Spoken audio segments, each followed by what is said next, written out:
चलिए प्रारंभ करते हैं। पिछले लेक्चर में हम लोगों ने बहुत ही कॉमन कॉन्सेप्ट देखा कि ब्राह्मण और क्षत्रियों की प्री वैदिक और पोस्ट वैदिक में क्या कंडीशन है, और उस कंडीशन को हम लोगों ने बहुत ही तसल्ली से समझने की कोशिश की। उम्मीद करता हूँ पिछला वीडियो आपको पसंद आया होगा, और इसी क्रम में हम लोग आगे बढ़ते हैं बेटा। तो ऑब्वियस सी बात है कि हम लोग, अच्छा हाँ, सबसे पहले एक पॉइंट हम डिस्कस कर दें कि हुआ क्या था। हुआ ये था कि जैसे ऋग्वेदा है, क्लियर है, ऋग्वेदा है, बहुत आराम से समझिएगा, एक इंपॉर्टेंट फैक्ट है, कुछ बच्चे जान भी रहे होंगे, ठीक है। जैसे ऋग्वेदा है तो ऋग्वेदा में जो वर्ण सिस्टम का डिस्क्रिप्शन दिया गया है, वर्ण व्यवस्था की जो व्याख्या की गई है, उसमें नाम दिए गए हैं। तो उसमें नाम क्या दिए गए हैं? ब्राह्मण है, ब्राह्मण, क्षत्रिय, वैश्य और शूद्र, ठीक है। शॉर्टकट में लिख रहे हैं क्योंकि समझाने वाला मैटर है। तो ब्राह्मण, क्षत्रिय, वैश्य, शूद्र, क्लियर है। तो ऋग्वेद में ये लिखा हुआ है कि इनकी उत्पत्ति कैसे हुई, ठीक है। तो ध्यान करिए, मैंने पिछले वीडियो में एक शब्द लिखा था, ठीक है। क्या लिखा था? कुछ बच्चे बोल रहे होंगे, अपौरुषेय मैंने लिखा था, और अपरिचय का मैंने मीनिंग क्या बताया था? Very good. कुछ बच्चों ने जरूर मन में बोल दिया होगा, उनके लिए बहुत बहुत वेरी गुड, ठीक है, बहुत बहुत शाबाश, ठीक है। तो अपौरुषेय का मतलब हम लोगों ने वहां लिखा था पुरुषों का पुरुष, महापुरुष, ठीक है। तो उसको हम लोगों ने नाम दिया था बेटा ईश्वर, ठीक है। तो ईश्वर कहें या महामानव कहें या पुरुषों का पुरुष, महापुरुष कहें, तो सारे के सारे शब्द आकर एक जगह रुक जाते हैं, वो है ईश्वर। तो ऋग्वेद में यह कहा गया है कि जो महामानव है उससे चारों वर्णों की उत्पत्ति हुई है। बात समझिएगा, बहुत अच्छी बात कही गई है। और एक व्यक्ति है, मान लीजिए मानव है हमारे आपके जैसा, उससे वर्ण सिस्टम के जो कैरेक्टर्स हैं वो बाहर आ रहे हैं। तो जैसे ब्राह्मण है तो ब्राह्मण उस व्यक्ति महामानव के किस पार्ट से, बॉडी पार्ट से निकला है?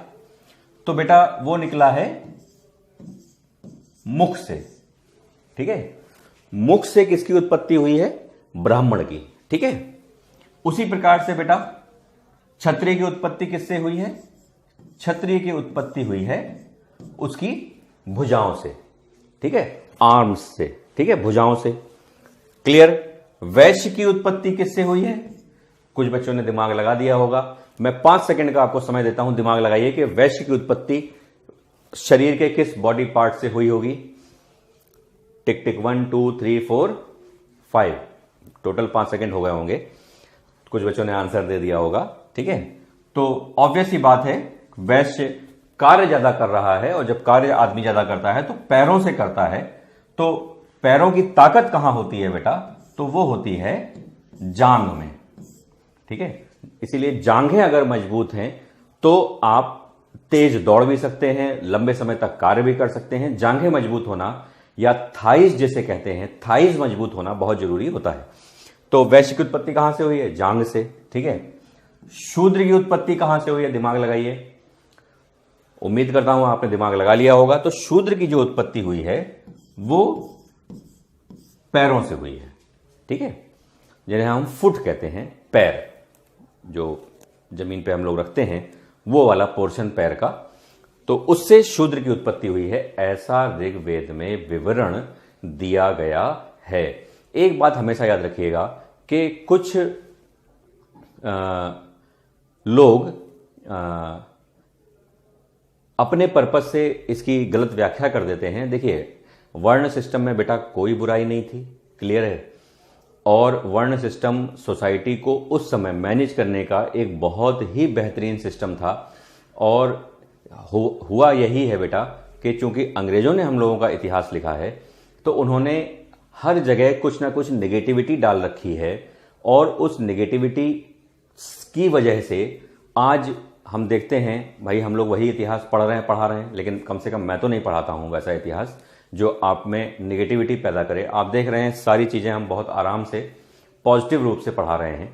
तो अंग्रेजों ने जब इतिहास लिखा तो उन्होंने इनको लड़ा दिया, ठीक है, इनको आपस में लड़ा दिया कि ये इनसे घृणा करते हैं, नफरत करते हैं, ये इनसे नफरत करते हैं, ये इनसे नफरत करते हैं, ये इनसे नफरत करते हैं। जबकि ऐसा बेटा कुछ भी नहीं रहा होगा। ये मैं खुद इतिहास का मैं भी विद्यार्थी हूं, क्योंकि आज भी मैं इतिहास सीख रहा हूं और जिंदगी भर बेटा हम लोगों को सीखना ही है। तो कहने का मतलब यहां यह है कि जब समाज में बहुत सारे लोग रहेंगे तो ऑब्वियस सी बात है बेटा कि हर वर्ग का व्यक्ति वहां पर होगा। एक होगा जो सब चीजें मैनेज कर रहा होगा, दूसरा होगा जो उस मैनेजमेंट में थोड़ा सा लोअर लेवल का कार्य कर रहा होगा, कुछ होंगे जो उससे लोअर लेवल के कार्य करेंगे। तो बेटा ऐसे ही समाज बनता है, ठीक है। तो आर्यंस जब इंडिया में आए तो उन्होंने भी बेटा ऐसे ही समाज बनाया। तो ऐसे समाज में होता क्या है कि अंग्रेजों ने जब लिखा तो उन्होंने हर जगह, अब शूद्रों को ही ले लीजिए, मैं एक बहुत छोटा सा डिस्कशन कर रहा हूं स्टार्टिंग में, इसको अदरवाइज ना लीजिएगा और प्लीज सुनिएगा, ठीक है। हुआ क्या कि हम लोग हर जगह क्या लिखा हुआ पाते हैं कि शूद्रों को वैदिक कर्मकांड जो रिलीजियस प्रैक्टिसेस हैं उनको करने के अनुमति नहीं थी। हम लोग यही तो लिखते हैं, यही पढ़ते भी हैं।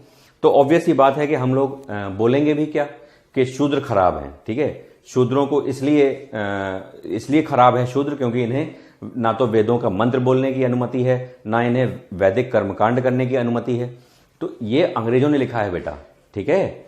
सबसे बड़ी बात यह है कि शूद्रों ने कभी भी मैं ऐसा मानता हूं कि उन्होंने कभी भी वैदिक कर्मकांड में अपना इंटरफेरेंस ही नहीं रखा होगा, ठीक है। जैसे कहते हैं ना कि कोई व्यक्ति अगर किसी को गाली देता है तो कहता है भाई मैंने रखी ही नहीं रखी तो उसी के पास चली गई होगी, है ना, ऐसा बोला जाता है। या मान लीजिए कि 2 रुपए कोई दे रहा हो किसी को और वो ना ले, तो इट मीन्स कि वो 2 रुपए लौट के किसके पास आ जाएंगे, उसी व्यक्ति के पास। तो बेटा शूद्रों ने वैदिक धर्म के कर्मकांड या उसमें इंटरफेरेंस की हो सकता है मांग ही ना की हो।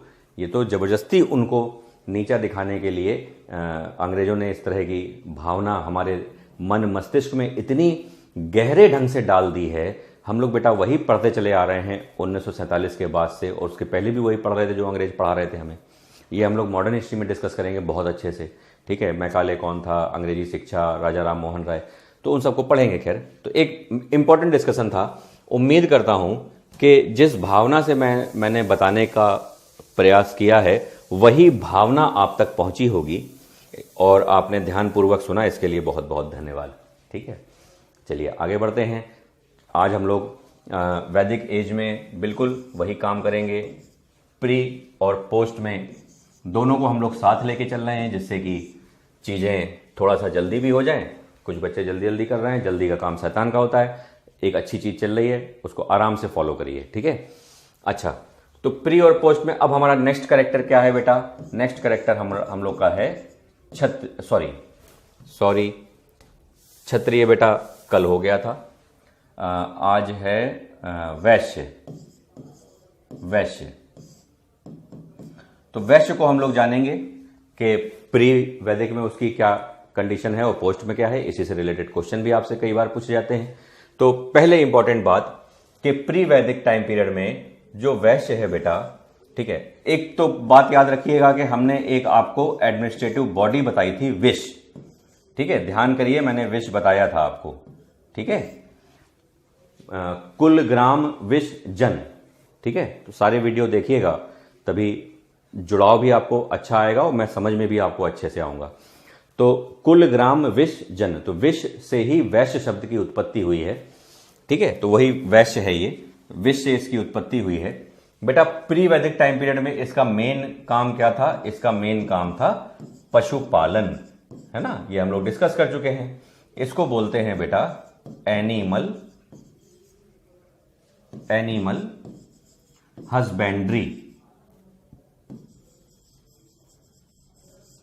एनिमल हस्बेंड्री, पशुपालन करता था। ऑब्वियस सी बात है, क्यों?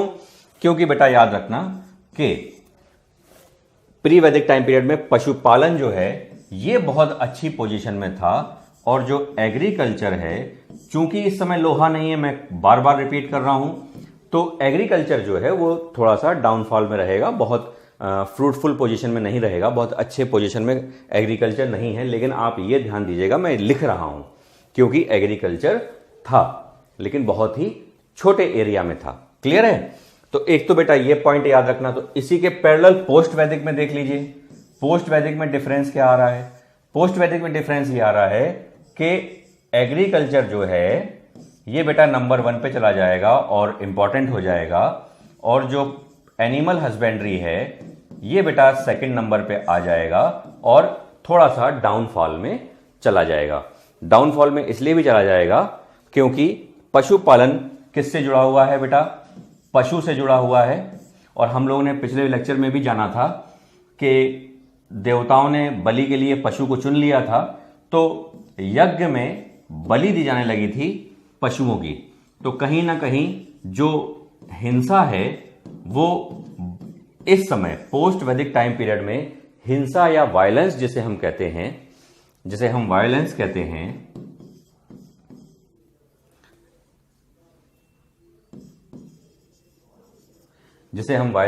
हैं, वायलेंस बढ़ गया था, हिंसा बढ़ गई थी। और उस हिंसा ने सबसे बड़ा काम क्या कर दिया था कि पशुओं के प्रति जो आकर्षण है वो कहीं ना कहीं कम कर दिया था, और एग्रीकल्चर, आयरन की वजह से एग्रीकल्चर बढ़ गया था।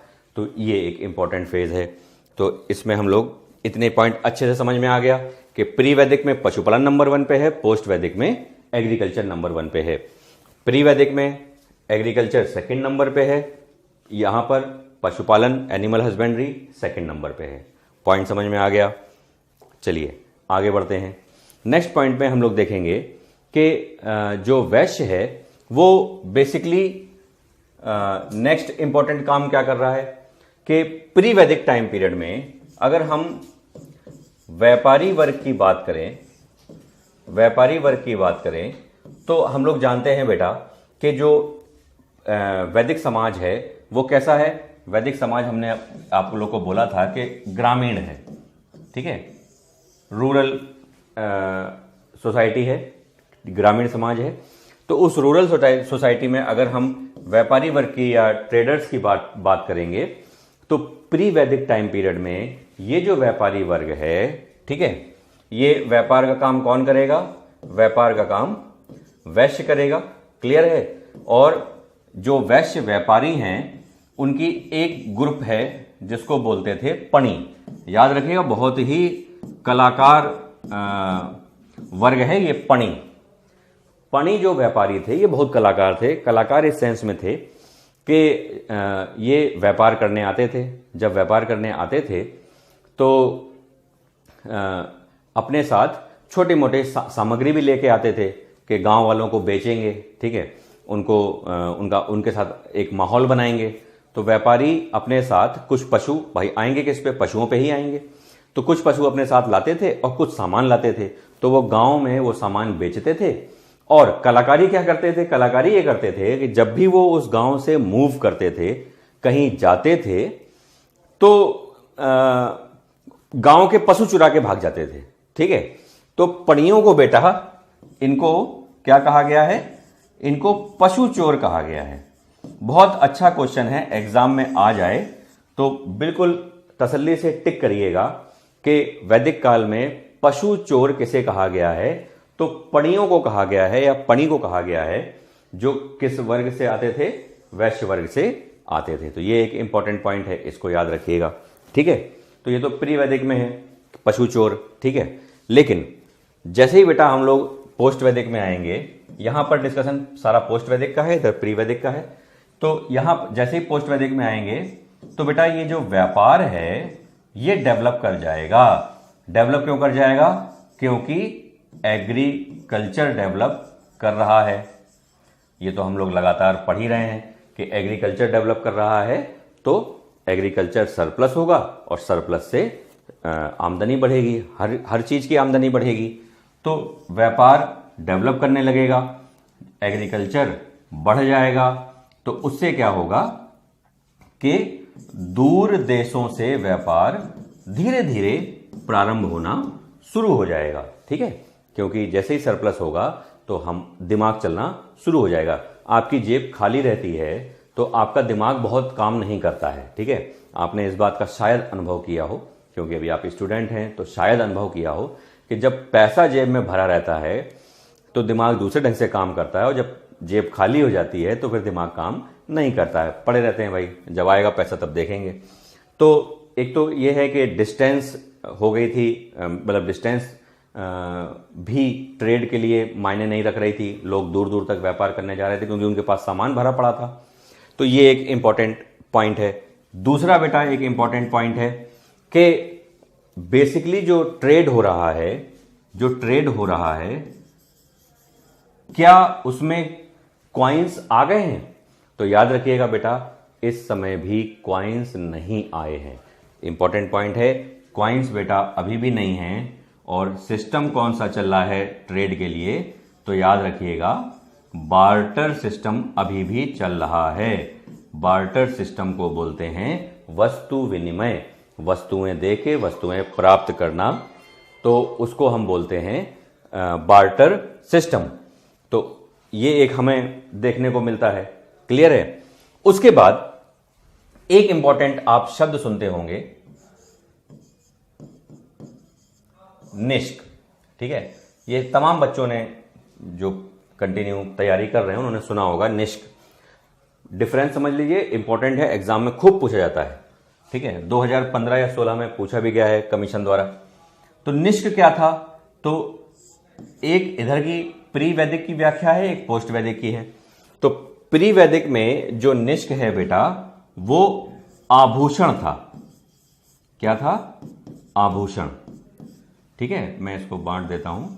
आभूषण था, ऑर्नामेंट था, ठीक है। कब? प्री वैदिक में। निष्क बेटा पोस्ट वैदिक में क्या था? तो पोस्ट वैदिक में बेटा ये सोने का एक ढेला बन गया था, जिसे हम गोल्ड बैंक कह सकते हैं। एक गोल्ड बैंक बन गया था, सोने का ढेला बन गया था। तो अगर आपसे पूछे कि प्री वैदिक में निष्क क्या था, तो आपका आंसर जाएगा आभूषण, ऑर्नामेंट, ठीक है। पोस्ट वैदिक में निष्क क्या है, तो आपका आंसर जाएगा सोने का ढेला, ठीक है। तो याद रखिएगा कि मेटल से रिलेटेड कॉइन बहुत अच्छी कंडीशन में इस समय भी नहीं थी। हालांकि हमें कॉइन्स के बारे में जानकारी मिलना शुरू हो जाती है, लेकिन अगर आप कहें कि वो कॉइन्स ट्रेड में यूज हो रही हैं, तो बेटा वो ट्रेड में यूज नहीं हो रही थी। ये बात समझ में आई? तो आपके समझ में वैश्य इमेज बनने लगी वैश्य की, कि वैश्य प्री वैदिक में पशुपालन करता था, पोस्ट वैदिक में वो एग्रीकल्चर में कायदे से इन्वॉल्व हो गया, ठीक है। जब इन्वॉल्व हो जाएगा एग्रीकल्चर में तो सरप्लस प्रोडक्शन हो रहा है, तो वो ट्रेड में अपने आप को इन्वॉल्व कर लेगा। और जब ट्रेड में इन्वॉल्व कर लेगा तो यहीं से बेटा धीरे धीरे व्यापारी वर्ग, जो रिच व्यापारी वर्ग है या ट्रेडर्स हैं, रिच ट्रेडर्स बनने शुरू हो जाएंगे। क्लियर है? तो ये इंपॉर्टेंट पॉइंट हो गया। इसके बाद बेटा नेक्स्ट में हम लोग डिस्कस कर लेते हैं। नेक्स्ट वैश्य के बाद बेटा एक इंपॉर्टेंट शब्द है शूद्र, चौथा वर्ण। आइए इसको भी डिस्कस कर लें कि प्री और पोस्ट में इनकी कंडीशन क्या है, शूद्रों की, ठीक है। इससे भी कई क्वेश्चन पूछ लिए जाते हैं। तो याद रखिएगा इंपॉर्टेंट पॉइंट्स हैं कि प्री वैदिक एज में अगर हम शूद्रों की बात करें तो सबसे इंपॉर्टेंट पॉइंट है बेटा दास, ठीक है। सबसे इंपॉर्टेंट वर्ड क्या है? दास। तो अगर आपसे कहा जाए दास, क्या दास प्रथा ऋग्वैदिक काल में या वैदिक काल में थी, तो आपका आंसर क्या जाएगा? यस, ठीक है। तो जो दास प्रथा है, जिसको हम लोग कहते हैं स्लेव प्रैक्टिस, ठीक है। देखिए बहुत महत्वपूर्ण डिस्कशन चल रहा है, इसलिए आपका जो मूड है वो थोड़ा सा पढ़ाई की तरफ बनाए रखिएगा, क्योंकि जुड़े रहेंगे तो आप बहुत कुछ अच्छा जान जाएंगे, ऐसा मेरा विश्वास है। तो थोड़ा सा ध्यान से सुनिएगा, ठीक है। तो क्या दास प्रथा थी? बिल्कुल थी। क्लियर है? तो शूद्र किस रूप में भी काम कर रहे थे, दासों के रूप में भी काम कर रहे थे। दूसरा बेटा क्या इंपॉर्टेंट पॉइंट है, दूसरा इंपॉर्टेंट पॉइंट यह है कि जो शूद्र हैं उनका मेन काम क्या है, तो शूद्रों का मेन काम क्या था बेटा, सेवा करना। ठीक है, सेवा किसकी करना, तो हम लोग जानते हैं कि ब्राह्मण थे, वैश्य थे और ब्राह्मण, क्षत्रिय और वैश्य। ठीक है, तो ब्राह्मण, क्षत्रिय और वैश्य की सेवा के लिए शूद्रों को अपॉइंट किया गया था। मैंने बोला भी था, ये मैं बता चुका हूं कि उनको वहां पर इन्वॉल्व किया जाने लगा था। ठीक है, तो स्लेव प्रैक्टिस चल रही है, दास प्रथा थी, मोस्ट इंपॉर्टेंट वर्ड है। दूसरा जो सेवा है वो कार्य शूद्रों का रहा है प्री वैदिक टाइम पीरियड में। जब पोस्ट वैदिक टाइम पीरियड में आते हैं, ठीक है, तब यहां पे मैंने अभी जो स्टार्टिंग में निगेटिव वर्ड का प्रयोग किया था कि ऐसा हम लोग के इतिहास में लिखा मिलता है, तो वो क्या लिखा मिलता है कि जो शूद्र हैं बेटा, ठीक है, जो शूद्र हैं इनको वैदिक कर्मकांड,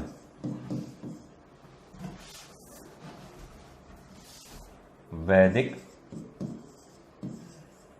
कर्मकांड, वैदिक कर्मकांड जो वैदिक रिचुअल्स हैं उसमें पार्टिसिपेशन का कोई अधिकार नहीं था। क्लियर है, ऐसा हम लोगों को लिखा मिलता है। हो सकता है भाई उन्होंने अधिकार की मांग ही ना की हो, हम जबरदस्ती कह रहे हैं कि अधिकार नहीं है ना, तो ये भी विचार, सब विचारों वाली बातें हैं बेटा। ठीक है, तो शूद्र वैदिक कर्मकांड इनका मनाही हो गई थी। ठीक है, नहीं कर सकते थे शूद्र। दूसरा कि यहां पर जो ये सेवा कर रहे हैं, तो बेटा सेवा कहां कर रहे हैं, याद रखिएगा, अच्छा क्वेश्चन है, घरों में। शूद्रों को सेवा के लिए कहां लगाया जाता था, इंपॉर्टेंट है, घरों में।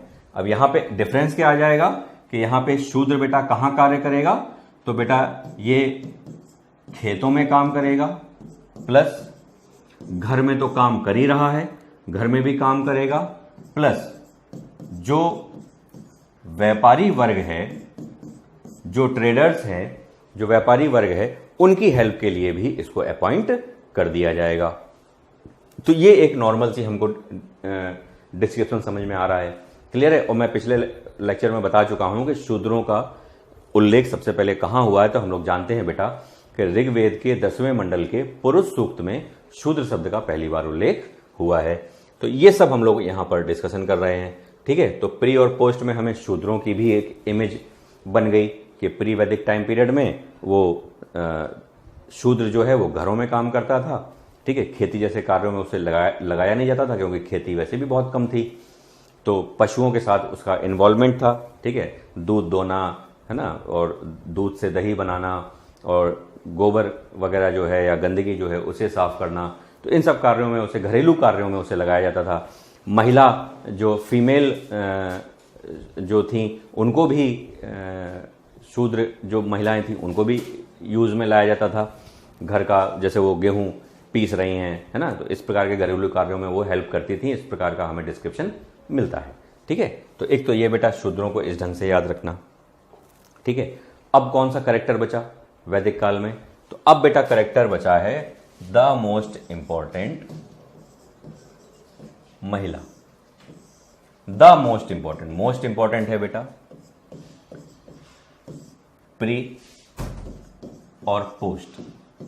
इसमें हम लोग फीमेल को थोड़ा सा देख लेते हैं कि फीमेल की कंडीशन क्या है। मोस्ट इंपॉर्टेंट है, बहुत सारे सवाल बेटा यहां से पूछे जाते हैं। चलिए, तो महिला अगर है तो पहले हम लोग ये देख लेते हैं कि इन्वॉल्व कहां कहां है फीमेल। ठीक है, तो इन्वॉल्व कहां कहां होगी, ऑब्वियस सी बात है कि पॉलिटिकल इन्वॉल्वमेंट होगा फीमेल का। दूसरा सोशल इन्वॉल्वमेंट होगा। तीसरा इकोनॉमी में हम लोग देखेंगे कि उसके पास क्या, कहां से और कैसे इन्वॉल्व है वो इकोनॉमी में। और तीसरा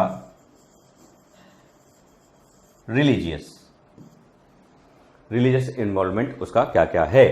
तो इन्हीं को बेटा दिमाग में रखिएगा, इसी से हम लोग डिस्कशन करेंगे। तो कुछ इंपॉर्टेंट चीजें पहले से ही अपने दिमाग में रख लीजिए कि कौन कौन सी चीजें फीमेल के साथ जुड़ी हुई हैं। तो एक बहुत ही कॉमन सी चीज फीमेल के साथ जुड़ी हुई है बेटा, विवाह। तो विवाह जुड़ा हुआ है। तो कैसे कैसे टाइप के विवाह के शब्द आप सुनते हैं? तो एक आप सुनते हैं बेटा बाल विवाह, सुनते हैं कि नहीं? बिल्कुल सुनते हैं, क्लियर है, बाल विवाह एक शब्द सुनते हैं। दूसरा आप सुनते हैं अंतर जातीय विवाह, ठीक है, इंटरकास्ट मैरिज जिसे हम कहते हैं, आजकल भी होता है, ठीक है। उस समय भी देखेंगे कि क्या है, इसके आंसर्स क्या हैं, अभी तो हम लोग केवल नाम लिख रहे हैं। तो एक बाल विवाह है, एक अंतरजातीय विवाह है, एक बेटा शब्द है पुनर्विवाह, रीमैरिज, ठीक है, पुनर्विवाह एक शब्द है। तो इस प्रकार के शब्द हम लोग के सामने आ रहे हैं, ठीक है। एक शब्द जुड़ा हुआ है फीमेल से बेटा, पर्दा प्रथा, ठीक है। पर्दा प्रथा को बेटा पर्दा प्रैक्टिस कहते हैं, तो इंग्लिश में थोड़ा सा इसको भी जाने रहिए। तो child marriage, intercaste marriage, remarriage और पर्दा प्रैक्टिस। अब इसमें देखिए क्या क्या हो रहा है। तो बेटा बाल विवाह नहीं होते थे, पहली इंपॉर्टेंट चीज। दूसरी अंतरजातीय विवाह बेटा होते थे, क्लियर है। पुनर्विवाह होते थे, ठीक है। पर्दा प्रथा नहीं थी। तो इन सब चीजों से आपके दिमाग में क्या बात निकल के सामने आई कि प्री वैदिक टाइम पीरियड में जो फीमेल की कंडीशन है वो बेटा कैसी थी। तो अगर आपसे पूछे कि प्री वैदिक टाइम पीरियड में फीमेल की कंडीशन कैसी है, तो आप कहेंगे गुड, यानी कि अच्छी है। इस अच्छी के होने का एक और आपके एग्जाम्पल है, ठीक है। वो एग्जाम्पल चूंकि इधर प्री का डिस्क्रिप्शन चल रहा है तो मैं यहीं बताऊंगा, अभी फिर पीछे पेज में चले जाएंगे। नेक्स्ट इंपॉर्टेंट क्या है? नेक्स्ट इंपॉर्टेंट है बेटा एजुकेशन, ठीक है, शिक्षा। देखते हैं कि महिलाओं की शिक्षा से रिलेटेड क्या कंडीशन थी। तो एजुकेशन में बेटा जो फीमेल है प्री वैदिक टाइम पीरियड में फीमेल का उपनयन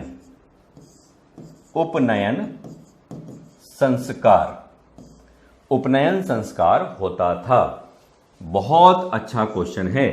तो उपनयन संस्कार बेटा किसे कहते थे? तो हम लोग जानते हैं कि हमारे धर्म में, हिंदू धर्म में 16 संस्कारों की चर्चा की गई है, ठीक है। तो इन संस्कारों में एक संस्कार था उपनयन संस्कार, जिसे सेक्रेट थ्रेड भी कहते हैं, सीक्रेट थ्रेड। तो सेक्रेट थ्रेड यानी कि उपनयन संस्कार, आप इसको उपनयन डायरेक्ट भी लिख सकते हैं इंग्लिश में। तो उपनयन संस्कार बेटा क्या था? तो इसको आप कह सकते हैं शिक्षा का प्रारंभ, ठीक है। जब बच्चा 6 साल का होता था, अगर ब्राह्मण का है तो जब 6 साल का होता था तो उसे उसका उपनयन संस्कार होता था और वो गुरु के आश्रम में जाता था, ठीक है। और गुरु के आश्रम में चूंकि वो 6 ही साल का है तो चाइल्ड है, ठीक है। तो चाइल्ड टू जो ब्रह्मचर्य है, ब्रह्मचर्य की उसे वहां पर शिक्षा दी जाती थी। तो चाइल्ड से ब्रह्मचर्य तक का ज्ञान उसे दिया जाता था। 25 वर्ष की अवस्था जो है वो ब्रह्मचर्य में डिस्कस की गई है कि 0 से 25 साल की जो अवस्था है वो ब्रह्मचर्य की अवस्था है। तो उसके मैनेजमेंट के लिए बेटा उपनयन संस्कार था। और इसमें जो फीमेल होती थी उसे भी इसी प्रकार के संस्कार दिए जाते थे। तो बस ये है कि उसका टाइमिंग थोड़ा सा कम था मेल से। लेकिन सबसे इंपॉर्टेंट बात यह है कि जो बच्चा है मेल वो भी शिक्षा के लिए गुरु के पास जा रहा है और जो फीमेल है वो भी गुरु के पास शिक्षा के लिए जा रही है। कब? प्री वैदिक टाइम पीरियड में। अब इसमें प्रॉब्लम क्या आई? प्रॉब्लम बेटा ये आई कि जब पोस्ट वैदिक टाइम पीरियड में हम लोग जाते हैं तो ये जो एजुकेशन से रिलेटेड फीमेल के पास राइट था, ठीक है, ये जो एजुकेशन का राइट था, ध्यान रखिएगा, इंपॉर्टेंट पॉइंट है, एजुकेशन का जो राइट है जिसे हम एक नाम दे रहे हैं उपनयन संस्कार, ठीक है, उपनयन संस्कार, बेटा पोस्ट वैदिक टाइम पीरियड में ये बंद हो गया।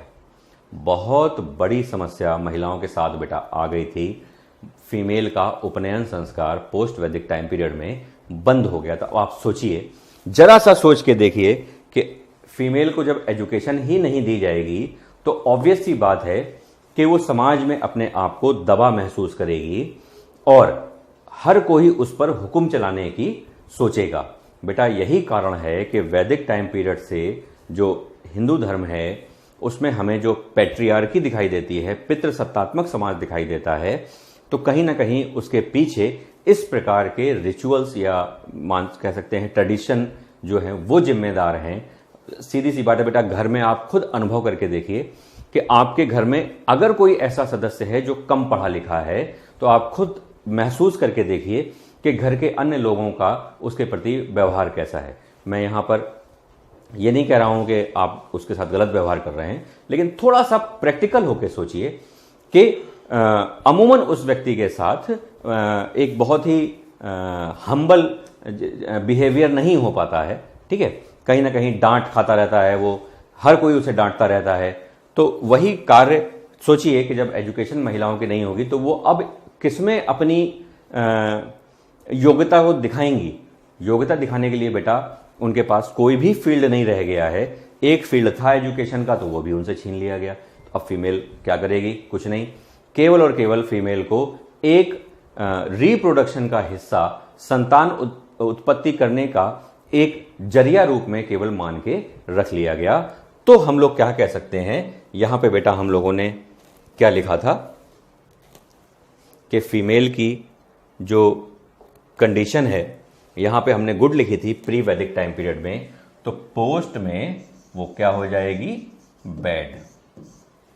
गुड का बैड हो जाएगा। ये एक इंपॉर्टेंट बात थी, इसको ध्यान रखिएगा, ठीक है।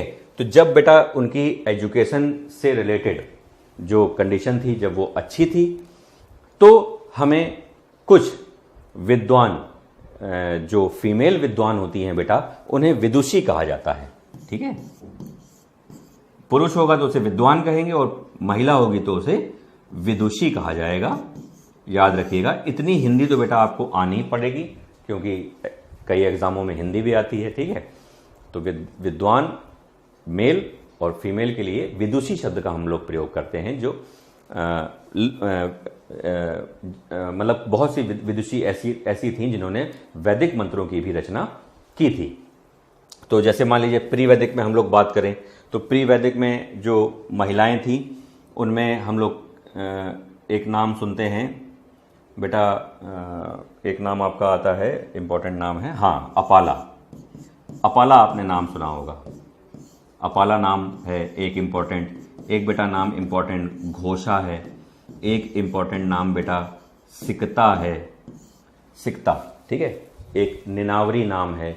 तो ये वो विदुषी महिलाएं हैं जिन्होंने वैदिक मंत्रों की रचना की है, ठीक है। अब यहां पर एक बहुत छोटा सा अंतर है, यहां ध्यान रखिएगा कि जब भी कभी समाज में, भारतीय समाज में कोई डिफिकल्ट रूल बने हैं, ठीक है, तो वो डिफिकल्ट रूल कौन फॉलो नहीं करता है? तो ऑब्वियस सी बात है, जो बिल्कुल अपर लेयर होगी वो उसे फॉलो नहीं करेगी।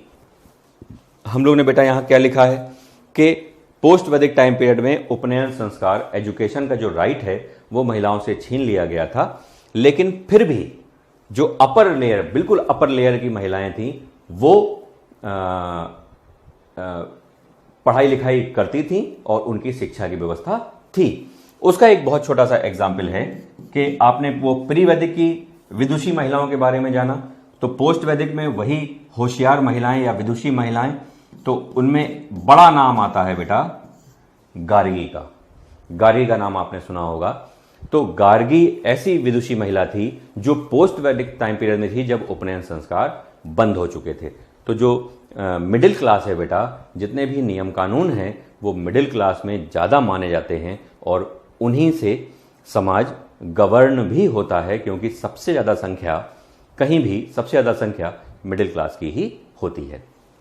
तो ये हम लोगों ने फीमेल को लेके डिस्कशन को समझा। ठीक है, अब इसी के पैरेलल बेटा एक पॉइंट और इंपॉर्टेंट है फीमेल का, तो वो थोड़ा सा देख लीजिए कि अगर हम बात करें फीमेल के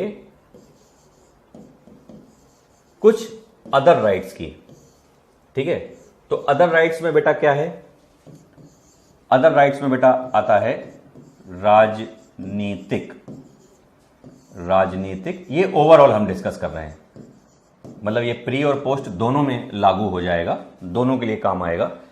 पॉलिटिकल राइट्स की हम बात कर रहे हैं। दूसरा बेटा उनका एक इंपॉर्टेंट राइट है संपत्ति, संपत्ति का अधिकार फीमेल का। इसकी क्या कंडीशन थी?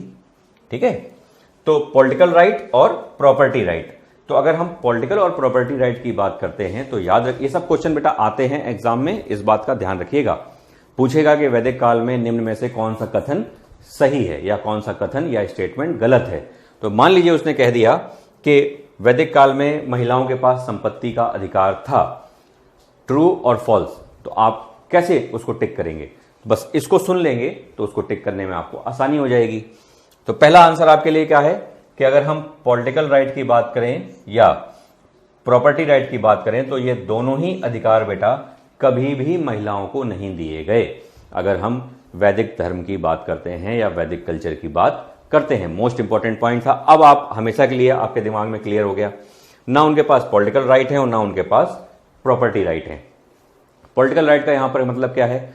पॉलिटिकल राइट का मतलब है कि जो भी मैंने आपको इंस्टीट्यूशन पढ़ाए हैं, इंस्टीट्यूशन जो पढ़ाए हैं, उन इंस्टीट्यूशन में पार्टिसिपेशन एक अलग मैटर होता है, लेकिन राइट्स का एक अलग मैटर होता है। तो जो फीमेल हैं ना तो वो राजा बन सकती हैं, ना किसी बड़े पद पर कार्य कर सकती हैं, ठीक है, तो वो राइट्स उनको वहां पर इंस्टीट्यूशन के अंदर नहीं है, तो उनको किसी भी प्रकार का पॉलिटिकल राइट नहीं था। दूसरा बेटा जो प्रॉपर्टी राइट है, तो उनको किसी भी टाइप का प्रॉपर्टी राइट नहीं था। हमारे सभी धार्मिक ग्रंथों में स्पष्ट रूप से बेटा लिखा हुआ है कि पिता की मृत्यु के बाद जो संपत्ति है वो उसके पुत्र को दी जाएगी। पुत्री का बेटा कहीं भी नाम नहीं लिखा है। तो हम कह सकते हैं कि फीमेल के पास प्रॉपर्टी राइट नहीं था। केवल और केवल एक राइट था, एक चीज ऐसी थी जिस पर उसका अधिकार था जो इकोनॉमी से रिलेटेड है, वो है बेटा कि जब फीमेल का विवाह होता था, जिसे हम जानते हैं बेटा मैरिज कहते हैं, ठीक है, जब उसकी मैरिज होती थी तो मैरिज के समय जो फीमेल है, ठीक है, ये फीमेल जो है ये अपने पिता से और अपने भाई से, ठीक है, अपना पिता, भाई और मां, ठीक है, अपने पिता से, भाई से, मां से, इससे जो कुछ भी वो उपहार लाती थी, इससे जो भी वो उपहार लाती थी, तो वो उस उपहार पर उसका पूरा अधिकार था। ठीक है, इस उपहार पर जो वो पिता ने उसे दिया है, भाई ने दिया है, मां ने दिया है, इस पर इसका पूरा अधिकार था। ठीक है, इसके अलावा जब वो ससुराल में आ गई है तो ससुराल की जो संपत्ति है, आप एक पॉइंट तो याद रखिएगा कि बेटा संपत्ति दो प्रकार की होती है, एक बेटा चल संपत्ति होती है और एक अचल संपत्ति होती है। अचल संपत्ति का मतलब होता है जैसे जमीन, मकान, जो चल ना पाए, ठीक है, और चल संपत्ति क्या होती है? जैसे पैसा हो गया, ठीक है, सोना चांदी, तो चल अचल संपत्ति है। तो बेटा ये जो उपहार पिता, भाई और मां दे रहे हैं, तो आप खुद बताइए कि वो चल संपत्ति होगी या अचल संपत्ति होगी? तो बिल्कुल सही जवाब आपने दिया है, वो चल संपत्ति होगी। ठीक है भाई, लड़की जा रही है तो पता लगा पिताजी ने एक सोने का ढेला पकड़ा दिया, है ना, माताजी ने चांदी का ढेला पकड़ा दिया, भाई ने कुछ उसको मान लीजिए महत्वपूर्ण धातुएं दे दी, कुछ भी जो भी उनको लगा, तो वो सब कुछ प्रॉपर्टी में किस में आएगा? मूवेबल प्रॉपर्टी में आएगा, इमूवेबल प्रॉपर्टी में नहीं आएगा। तो मूवेबल प्रॉपर्टी जो है वही उसको मिलती थी और वही उसका पूर्ण अधिकार उसके पास होता था। तो ये कोई बहुत बड़ा राइट उसके पास नहीं था। ठीक है, उसके माता पिता भाई कुछ भी दे रहे हैं तो उसमें क्या है? वो जिस घर में आई है, जिस घर का वो निर्माण कर रही है, जिस घर की अब वो परमानेंट सदस्य हो गई है, वो घर वाले तो उसे कुछ नहीं दे रहे हैं। तो ऑब्वियस सी बात है कि अगर हम ओवरऑल देखेंगे बेटा तो उसे प्रॉपर्टी राइट नहीं था। ये एक इंपॉर्टेंट डिस्कशन है। क्लियर है? तो अच्छा हाँ, एक पॉइंट बेटा और यहां पर हम लोग डिस्कस कर लेंगे फीमेल से रिलेटेड, बहुत इंपॉर्टेंट पॉइंट है और ये हम लोगों का आज का लास्ट पॉइंट होगा। और वो शब्द है, कुछ बच्चे इन शब्द जानते होंगे, नियोग प्रैक्टिस। नियोग भी एक प्रथा थी, नियोग प्रथा। आइए समझ लेते हैं कि नियोग प्रथा है क्या।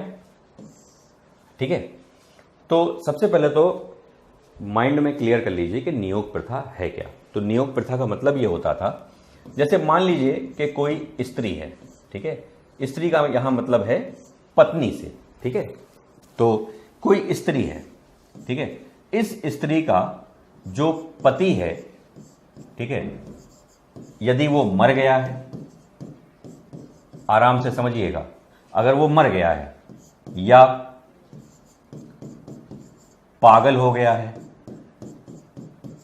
ठीक है, एक कंडीशन ये बनेगी। एक कंडीशन क्या बनेगी? भाग गया है, ठीक है। इट मींस इन तीनों ही कंडीशन में अगर हम कहें कि हस्बैंड क्या प्रेजेंट है, तो तीनों ही कंडीशन में हस्बैंड प्रेजेंट नहीं है। अब समस्या आ गई कि स्त्री तो है लेकिन उसका पति नहीं है। लेकिन समाज कैसा है बेटा? तो समाज बेटा युद्ध प्रिय है। मैंने शुरू से ही बोला है कि मानव जीवन संघर्ष से भरा है और मानव को संघर्ष करने में बड़ा मजा आता है। तो समाज कैसा है? युद्ध प्रिय है। तो बैटल्स बेटा, बैटल्स लगातार चलेंगी। सॉरी, अच्छा, बैटल्स बेटा, बैटल्स लगातार हो रही हैं। क्लियर है? तो बैटल्स लगातार हो रही है, तो बैटल्स के लिए बेटा चाहिए कौन? बैटल्स के लिए मेल चाहिए, ठीक है। इसका मतलब कि संतान उत्पत्ति आवश्यक है। अब बताइए, पति है नहीं, संतान उत्पत्ति कैसे होगी? ठीक है, तो उसके लिए ब्राह्मणों ने एक सिस्टम बनाया जिस सिस्टम का नाम था नियोग प्रथा। क्लियर है? तो नियोग प्रथा का मतलब यह था कि जिस स्त्री का पति भाग गया है, पागल हो गया है या अब्सेंट है, मर गया है किसी भी कारण से, तो उस स्त्री से संतान उत्पत्ति कराना ही नियोग प्रथा था। तो देखिए कितनी खतरनाक प्रथा है। ठीक है, तो हालांकि हमारे धर्म ग्रंथों में इसकी बहुत ही कायदे से व्याख्या की गई है। आपने महाभारत सुना होगा, महाभारत, ठीक है, तो महाभारत में आपने धृतराष्ट्र का नाम सुना होगा, राजा पांडु का नाम सुना होगा, पांडव वाले राजा पांडु का नाम सुना होगा, आपने विदुर का नाम सुना होगा। बेटा ये तीनों ही हस्तियां जो हैं महाभारत की, ये नियोग प्रथा से उत्पन्न संतानें हैं। बहुत बड़ी बात है, इसको आराम से समझिएगा। जो धृतराष्ट्र हैं, जो राजा पांडु हैं, इनकी उत्पत्ति नियोग से हुई है, क्योंकि इनके जो ओरिजिनल पिता थे वो मर चुके थे। और नियोग प्रथा में सिस्टम यह था कि किसी महान व्यक्ति, बात समझिएगा, किसी महान व्यक्ति को बुलाया जाएगा और उससे संतान उत्पत्ति कराई जाएगी। देखिए कितनी यूनिक वहां उस समय व्यवस्था की गई है। तो आपने वेद व्यास का नाम सुना होगा, ठीक है। तो जब संतान उत्पत्ति करनी थी तो अंबिका और अंबालिका, ये दो महिलाएं थीं। अंबिका से धृतराष्ट्र और अंबालिका से राजा पांडु की उत्पत्ति हुई थी। और चूंकि अंबिका अंबालिका के पति रहे नहीं थे, तो वेद व्यास के माध्यम से इन संतानों की उत्पत्ति हुई थी नियोग के अंतर्गत। तो ये नियोग से उत्पन्न संतानें थी। तो कहने का मतलब कि पहले फेज में हम लोग ये ध्यान रखेंगे कि किसी महान व्यक्ति को बुलाकर विवाह करा दिया जाता था। दूसरे पॉइंट में हम लोग ये याद रखेंगे कि मान लीजिए महान व्यक्ति को नहीं बुलाना है, तो जो महिला है, जिस घर में रह रही है, जिस घर में वो ब्याही गई है, पति तो रहा नहीं, तो उसके भाई से या सपिंड व्यक्ति से, एक ही पिंड का, ठीक है, एक ही पिंड का व्यक्ति, सपिंड व्यक्ति या पति का भाई, उससे संतान उत्पत्ति कराई जाती थी। क्यों? क्योंकि सबसे इंपॉर्टेंट बेटा पॉइंट ये है कि समाज युद्ध प्रिय था और युद्ध के लिए लोगों की आवश्यकता थी, तो स्त्री को यूं ही कंटिन्यू नहीं करने दिया जा सकता था। अब देखिए कि अगर मान लीजिए वो स्त्री अपने पति को तन मन धन से चाहती रही होगी, तो अब इस स्त्री पर दबाव है कि नहीं, तुम्हें संतान पैदा करनी ही करनी है। कितनी बड़ी बात थी कि कोई एक व्यक्ति आएगा और उससे वो संतान उत्पत्ति कराएगी। इस पर स्त्री का कोई बस नहीं था कि वो मना कर पाए बेचारी। ठीक है, ये थी नियोग प्रथा।